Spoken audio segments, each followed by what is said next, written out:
আমাদের পিতা হচ্ছেন আদম আলাইহিস সালাম, যিনি বানর ছিলেন না, মানুষ ছিলেন। এক। আর 2 নাম্বার, আমরা এই দুনিয়াতে বিবর্তনবাদের মধ্য দিয়ে আসি নাই, সরাসরি জান্নাত থেকে আসছি। আল্লাহ পাক আদম আলাইহিস সালামকে জান্নাত থেকে দুনিয়াতে পাঠিয়েছে, জান্নাত থেকে সরাসরি দুনিয়াতে পাঠিয়েছে। বরং কোরআন এর উল্টা কথা বলেছে। কি কথা? কোরআন সূরা বাকারায় বলছে একটা জাতি ছিল, তার নাম বনু ইসরাইল। কি নাম? এই বনু ইসরাইলের মধ্যে একটা দলকে আল্লাহ পাক বলেছিলেন শনিবারের দিনে মাছ ধরবে না। কি বলেছেন? শনিবারে, এই যে সাগর আছে আপনাদের মনে করেন, এই শনিবারে মাছ ধরবে না। তো বনু ইসরাইল বেশি চালাক, অতি চালাক, যারা ওই যে প্যালেস্টাইন দখল করে বসে আছে, ওরা দাবি করে আর কি, আসলে এরা সত্যিকারের বনু ইসরাইল নয়, এরা ইউরোপিয়ান জিউস, এরা কিন্তু সত্যিকারের বনু ইসরাইল নয়। এখন এরা অতি চালাক, মাছ ধরে নাই, কিন্তু মাছ ধরার বাদ দিয়ে রাখছে। মাছ আসে, বাদ দিয়ে রাখি, পরে ধরব। এই পাপের কারণে, এই সীমা লঙ্ঘন করার কারণে সূরা বাকারা এবং সূরা আরাফে আল্লাহ পাক বলেছেন ওই মানুষগুলোকে আল্লাহ পাক বানর বানিয়ে দিয়েছে। তাহলে মানুষ থেকে বানর হয়েছে এই দলিল কোরআনে আছে, পড়ে দেখেন। মানুষ থেকে যে বানর হয়েছে এই দলিল কোরআনে আছে, সূরা বাকারায় আছে, সূরা আরাফের মধ্যেও আছে। শনিবারের সীমা লঙ্ঘন করার কারণে এই অপরাধ, এই পরিণতি আল্লাহ পাক কিছু মানুষকে দিয়েছে। তারা এখনো জীবিত আছে কিনা আমরা জানি না, ওদেরকে আল্লাহ পাক মেরে ফেলেছেন না বেঁচে আছে আমরা এগুলো জানি না, কারণ কোরআন এগুলো নিয়ে কথা বলে নাই। এতটুকু কোরআন বলেছে। তবে এখনও কিন্তু বহু বাইরের মানুষ আকৃতির প্রাণীকে আল্লাহ পাক ভেতর থেকে বানর বানিয়ে দিচ্ছেন না। এটা নিয়ে একটা কথা বলতে চাই, সেটা হলো কিয়ামতের আগে আগে আরও কিছু মানুষকে আল্লাহ পাক কিন্তু শূকর এবং বানরে পরিণত করবে। এই হাদিসটা কি জানেন?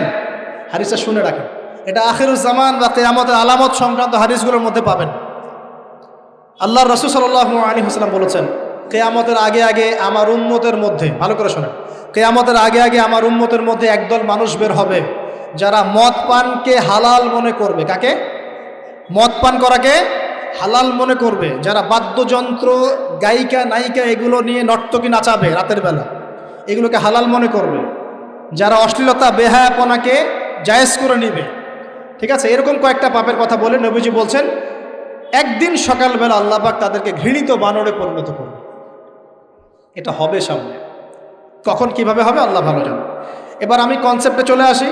এই যে পৃথিবীতে নেমে আসলাম, তাহলে আমরা কোত্থেকে আসছি ভাই? আমরা কি পৃথিবীর অধিবাসী ছিলাম? আমরা জান্নাতে ছিলাম, ওখান থেকে আল্লাহ পাক পাঠিয়েছে। এবার পৃথিবীতে এসে আদম আলাইহিস সালামের যুগে খুব একটা দুর্ঘটনা ঘটে নাই, একটা ঘটেছে। কয়টা? একটা। ভাই হাবিলের কুরবানি কবুল হয়, কাবিলের অন্তর্দাহ হয়, জ্বালা হয়। কেন হাবিলেরটা কবুল হবে, কাবিলের কেন হচ্ছে না? এই হিংসার বশবর্তী হয়ে কাবিল হাবিলকে হত্যা করে ফেলে। হত্যা করে লাশটা দাফন করার পদ্ধতিও তার জানা ছিল না। আল্লাহ কাককে পাঠালেন, কাককে দেখে সে শিখল। প্রথম দুর্ঘটনা হচ্ছে হাবিল কাবিলের দুর্ঘটনা।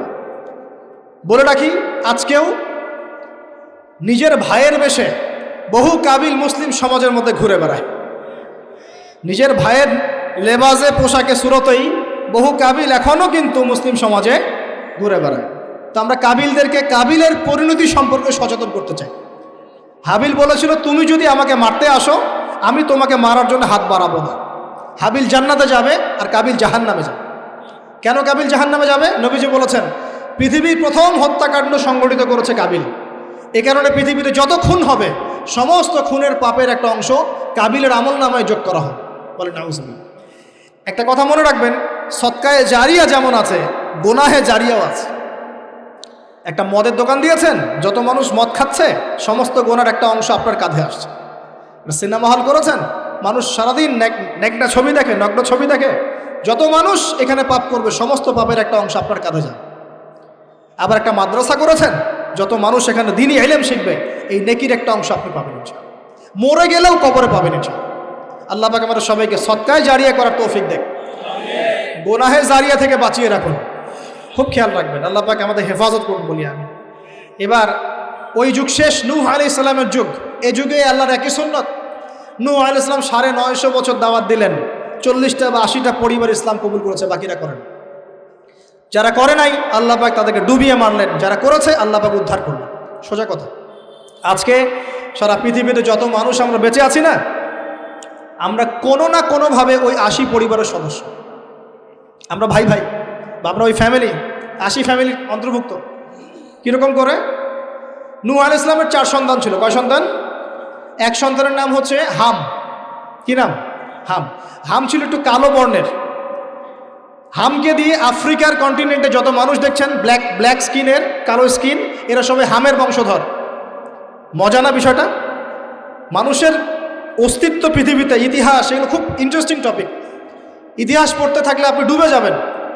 কত কি যে বিশ্বে হয়েছে আর কত কিছু হবে সামনে, সুবহানাল্লাহ। তখন আপনার অস্তিত্ব জানান দিবে যে আমি কত ক্ষুদ্র, মহাবিশ্ব কত বড়, আল্লাহ কত বড়, কত সময় চলে গেছে আর আমি এই সময় কি করছি।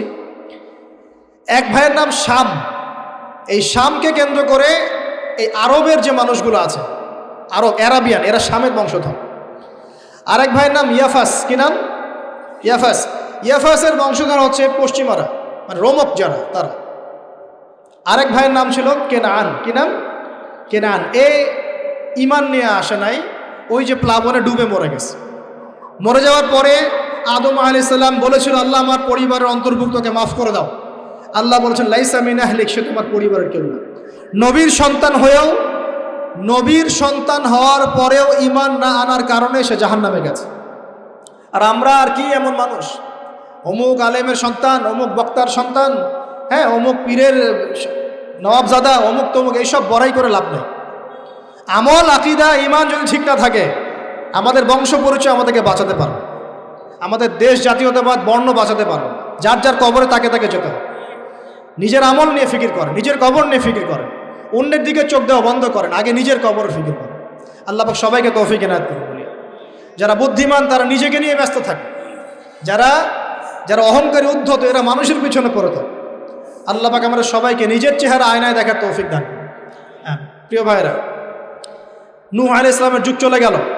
950 বছর দাওয়াত দেওয়ার পরে এই পরিণতি হয়েছে। এরপরে আসছে ইব্রাহিম আলাইহিস সালামের সময়।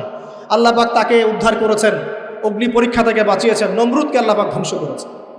আল্লাহ পাক এরপরে এনেছেন আদ জাতি। আদ জাতির হুদ আলাইহিস সালাম এবং তার অনুসারীদেরকে আল্লাহ পাক বাঁচিয়েছেন, বাকিদেরকে ধ্বংস করে দিয়েছেন ঝড় দিয়ে, বায়ু প্রবাহ দিয়ে। সামুদ জাতি এসেছে, সামুদ জাতিকে আল্লাহ পাক ধ্বংস করেছেন বজ্রপাত দিয়ে, বিদ্যুৎ দিয়ে। আর সালেহ আলাইহিস সালাম এবং তার অনুসারীদেরকে বাঁচিয়ে দিয়েছে। ফেরাউনের যুগ এসেছে, আল্লাহ পাক মূসা আলাইহিস সালাম এবং বনু ইসরাইলকে বাঁচিয়েছেন, ফেরাউনকে ডুবিয়ে মেরেছেন লোহিত সাগর। ঈসা আলাইহিস সালামের যুগ আসছে, একই সুন্নাত। ঈসা আলাইহিস সালামকে আল্লাহ পাক শুধু রক্ষাই করেন নাই, নিজের কাছে উঠিয়ে নিয়েছেন। সুবহানাল্লাহ। তিনি আবারও আসবেন পৃথিবীতে ইনশাআল্লাহ। যতদিন না তিনি আসছেন এবং এই পৃথিবীতে 40 বছর রাজত্ব না করছেন, কিয়ামত হবে না ইনশাআল্লাহ। যতদিন পর্যন্ত ঈসা আলাইহিস সালাম আবার ব্যাক না করছেন এবং এই জেরুজালেম থেকে সারা বিশ্বে খিলাফা কায়েম না করছেন, 40 বছর শাসন না চালাচ্ছেন, কিয়ামতও হবে না ইনশাআল্লাহ। এটা সামনে অপেক্ষা করছে। এবং নবী সাল্লাল্লাহু আলাইহি ওয়াসাল্লামের যুগে আবু জাহেল, আবু লাহাব বা সাহেবাদেরকে আল্লাহ পাক ধ্বংস করেছেন, আল্লাহর নবী এবং সাহাবীদেরকে আল্লাহ পাক সম্মানিত করেছেন। আপনি কি পুরো হিস্ট্রির মধ্যে একটা সুন্নত দেখতে পাচ্ছেন, কমন সুন্নত? কি সুন্নত? প্রত্যেক যুগে যুগে যারাই আল্লাহর ওই যে বিধান মেনে চলেছে, সমকালীন নবী রাসূলদের আনুগত্য করেছে, আল্লাহ পাকের আনুগত্য করেছে, আল্লাহ পাক তাদেরকে উদ্ধার করেছেন দুনিয়াতেও পরকালে। প্রত্যেক যুগে যুগে যারাই আল্লাহকে মানে নাই, রাসূলকে মানে নাই, আল্লাহর আসমানি কিতাবকে মানে নাই, বিরুদ্ধাচরণ করেছে, কুফরি করেছে, শিরক করেছে, আল্লাহ পাক সবাইকে ধ্বংস করে দিয়েছেন, কারো কোনো পরোয়া করে। এই সিলসিলা আজও অব্যাহত আছে, আগামীতেও থাকবে ইনশাআল্লাহ। এখন আমরা যারা এখন বেঁচে আছি, আমরা নবী সাল্লাল্লাহু আলাইহি ওয়াসাল্লামের ইন্তেকালের প্রায় 1450 বছর পরের মানুষ। আল্লাহর নবী এসেছেন এমন সমাজে, যে সমাজে শিরকের পাপ চলছে, সুদের পাপ চলছে, দুর্নীতি চলছে, আপনার কন্যা সন্তানকে জীবিত হত্যা করা হচ্ছে, আপনার মাদক দ্রব্যের সয়লাভ চলছে, মেয়েদের অধিকার দেওয়া হচ্ছে না, হ্যাঁ, গোত্রীয় হানাহানি চলছে। ওই সমাজটাকে তিনি 23 বছরের মধ্যে পাল্টে ফেললেন। কত বছর? 23 বছর। কিভাবে পাল্টালেন? উত্তর, তিনি প্রথমে জ্ঞানের চর্চা করেছেন। কিসের চর্চা? জ্ঞানের। আল্লাহ পাক প্রথম ওহী নাযিল করেছেন, ইকরা বিসমি রাব্বিকাল্লাযী খালাক, পড়ুন আপনার রবের নামে যিনি আপনাকে সৃষ্টি করেছেন। নবী সাল্লাল্লাহু আলাইহি ওয়াসাল্লাম, সাহাবীগণ কোরআনের 6টা হক আদায় করেছেন। কয়টা হক? 6টা। তারা কোরআন পড়া শিখেছেন। আমরা সবাই কোরআন পড়া শিখবো তো ইনশাআল্লাহ? তারা কোরআনের অর্থ শিখেছেন। আমরা কোরআনের অর্থ শিখবো তো ইনশাআল্লাহ? তারা কোরআনের আদেশগুলো মেনেছেন। আমরা কোরআনের সব আদেশ মানবো তো ইনশাআল্লাহ? তারা কোরআনের সমস্ত নিষেধগুলো বর্জন করেছেন। আমরা নিষেধ বর্জন করবো তো ইনশাআল্লাহ? তারা কোরআনের দাওয়াত মানুষের কাছে পৌঁছে দিয়েছেন। আমরা কোরআনের দাওয়াত দিব তো ইনশাআল্লাহ। এবং 6 নাম্বার, তারা কোরআনের বিধানগুলোকে বাস্তবায়ন করেছে। আমরাও বাস্তবায়নের চেষ্টা করব তো ইনশাআল্লাহ। এই 6টা হক আদায়ের ফলে 23 বছরের ব্যবধানে জাহেলি মক্কা একদম সোনালী মক্কায় পরিণত হয়েছে। 23 বছর পরের মক্কায় আপনি কোনো সুদ পাবেন, কোনো শিরক পাবেন, কোনো মূর্তি পূজা পাবেন, কোনো মেয়ের অপমাননা পাবেন, কোনো জেনা, কোনো ব্যভিচার, কোনো ধর্ষণ, কিচ্ছু পাবেন? 23 বছর পরের মক্কায় কোনো পাপ পাবেন না। কিভাবে সমাজ পরিবর্তন হলো? এই কোরআনের হক আদায়ের মধ্য দিয়ে হয়েছে, নবীর সুন্নাত প্রতিষ্ঠার মধ্য দিয়ে হয়েছে। এরপর কি থেমে গিয়েছিল? উত্তর না। এরপর আবু বকর সিদ্দিকের যুগ এসেছে, প্রায় 2 থেকে আড়াই বছর তিনি শাসন কার্য চালিয়েছেন। ওই যুগে কি মানুষ আবার খারাপ হয়ে গিয়েছিল? উত্তর না, বরং ইসলাম আরও বেগবান হয়েছে আলহামদুলিল্লাহ। এরপর এসেছে ওমর রাদিয়াল্লাহু আনহুর যুগ। কত বছর? প্রায় 10 বছর। কত বছর? 10 বছর। এই 10 বছরে কি মুসলিমরা আবার খারাপ হয়ে গিয়েছিল? ওমর রাদিয়াল্লাহু আনহুর কোর্টের মধ্যে কি প্রতিদিন কেস আসতো? সারা বছরে একটা কেসও আসতো না। মানুষ এত ভালো ছিল, সারা বছরে একটা কেসও আসতো না। বরং যারা রাষ্ট্রীয় পর্যায়ে দায়িত্বশীল ছিল তারা এসে বলতো যে আমাদের ভাতাগুলো বন্ধ করে দেন, বসে বসে বেতন নিব কেন, কোনো তো কেসই আসে না, বসে থাকবো কেন? এরকম সমাজ ছিল। একজন ব্যক্তি খুঁজে পাওয়া যেত না যে নামাজ পড়ে না, একজন মুসলিম পাওয়া যেত না যে জাকাত দেয় না সামর্থ্য থাকলে, এমন মুসলিম খুঁজে পাওয়া যেত না যে কোরআন পড়তে জানে না, হাদিসের চর্চা করে না, যে দাওয়াতি কাজ করে না, যে আল্লাহর পথে দাওয়াত এবং জিহাদে আত্মনিয়োগ করে না, এমন মুসলিমই খুঁজে পাওয়া যেত। এরপরে আসলো উসমান রাদিয়াল্লাহু আনহুর যুগ। ওই যুগে ফিতনা শেষের দিকে সৃষ্টি হওয়া শুরু হল। কোন বিষয়কে কেন্দ্র করে? কোরআন সংকলনকে কেন্দ্র করে ফিতনা সৃষ্টি হল। আতাতায়ীদের, বিদ্রোহীদের হাতে উসমান রাদিয়াল্লাহু আনহুকে নির্মমভাবে শাহাদাত বরণ করতে হয়েছে। তিনি প্রায় 12 বছর শাসন কার্য চালিয়েছেন। ইসলাম আরও এগিয়ে গেছে। এরপর এসেছে আলী রাদিয়াল্লাহু আনহুর যুগ। আলী রাদিয়াল্লাহু আনহুর খেলাফতে ওই উসমান রাদিয়াল্লাহু আনহুর ঘটনাকে কেন্দ্র করে, হত্যাকাণ্ডকে কেন্দ্র করে মুয়াবিয়া রাদিয়াল্লাহু আনহু এবং আলী রাদিয়াল্লাহু আনহুর মাঝখানে একটা ব্যাটল, একটা যুদ্ধ হয়ে গেছে। এর নাম হলো সিফফিনের যুদ্ধ। কিসের যুদ্ধ? সিফফিন। যাই হোক, এক পর্যায়ে আলী রাদিয়াল্লাহু আনহুকে এরকম বিদ্রোহীদের হাতে, খারেজিদের হাতে শহীদ হতে হয়। বলেন ইন্না লিল্লাহি ওয়া ইন্না ইলাইহি রাজিউন। তারপরে হাসান রাদিয়াল্লাহু আনহু অল্প কয়েকদিন শাসন কার্য চালান। তারপর উম্মার ঐক্যের খাতিরে তিনি তার শাসন কার্যের ভারটাকে মুয়াবিয়া রাদিয়াল্লাহু আনহুর হাতে সোপর্দ করে দেন, যা ছেড়ে দিলেন। মুয়াবিয়া রাদিয়াল্লাহু আনহুর সময় থেকে উমাইয়াদের শাসন শুরু হয়। উমাইয়ারা শাসন করেছে প্রায় 132 হিজরি পর্যন্ত। কত হিজরি? 132 হিজরি পর্যন্ত, প্রায় 92 ইয়ার্স, 90-92 বছর তারা শাসন করেছে। এ সময় ইসলাম আরও এগিয়ে গেছে, পিছিয়ে যায় নাই। ফিতনা এসেছে, দমন করা হয়েছে। মুসলিমরা বীর দর্পে বিশ্বের বুকে শাসন কার্য চালিয়েছে। এরপর এসেছে আব্বাসীয়দের খেলাফত। জাব নদীর যুদ্ধে উমাইয়াদের পরাজয়ের পরে আব্বাসীয়রা ক্ষমতায় আসে। তারাও ইসলামকে এগিয়ে নেওয়ার চেষ্টা করছিল, ইসলাম এগিয়ে যাচ্ছিল, জ্ঞান বিজ্ঞানের প্রসার হচ্ছিল। আলহামদুলিল্লাহ, ইসলাম পিছিয়ে যায় নাই, মুসলিমরা পিছিয়ে যায় নাই। সারা বিশ্বে দাপটের সাথে আমরা চলেছি। তারপর আস্তে আস্তে ওই আব্বাসীয়দের পতন শুরু হলো। কাদের হাতে? এই তাতারিদের হাতে, মঙ্গোলিয়ানদের হাতে। মাত্র 40 দিনের ব্যবধানে পুরো বাগদাদের মধ্যে প্রায় 20 থেকে 25 লক্ষ মানুষকে হত্যা করা হয়েছে।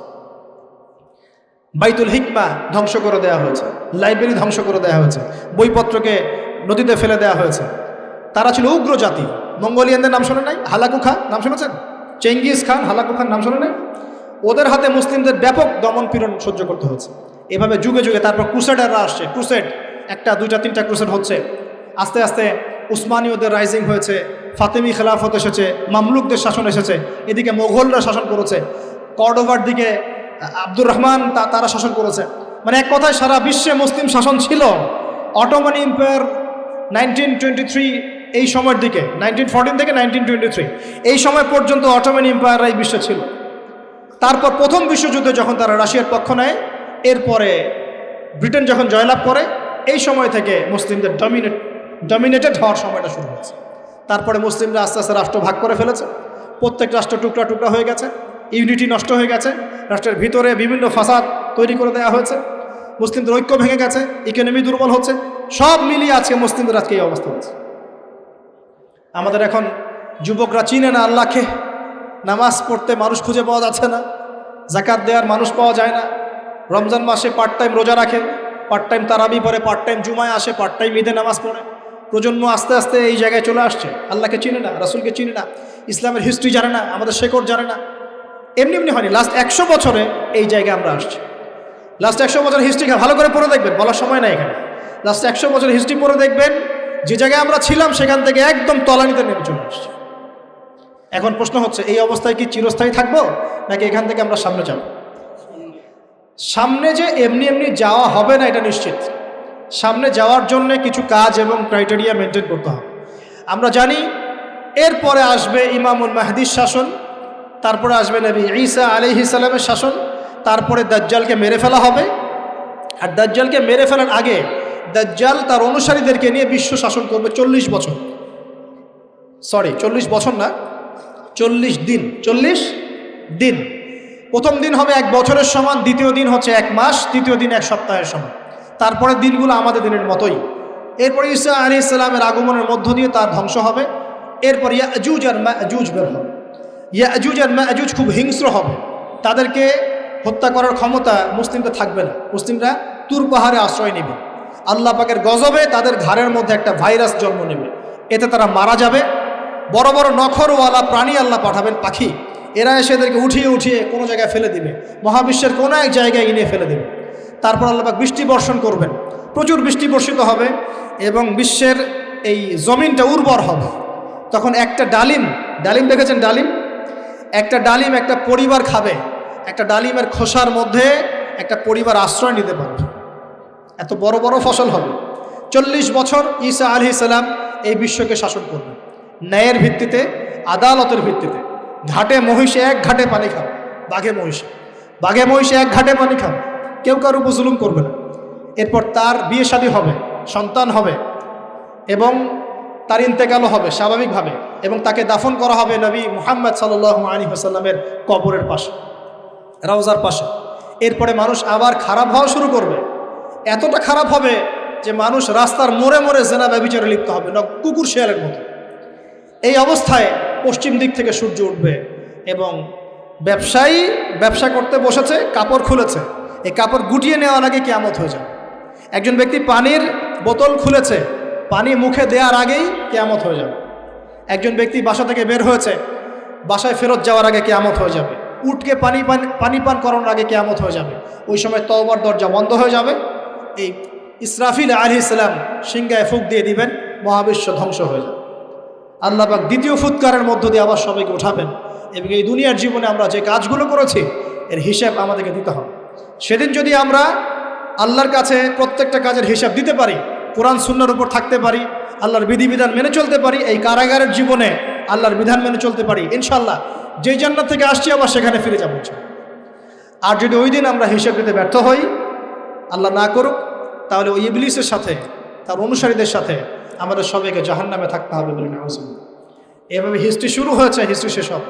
এই দুনিয়া চিরস্থায়ী হবে না, আর আমাদের অবস্থা এমন থাকবে না।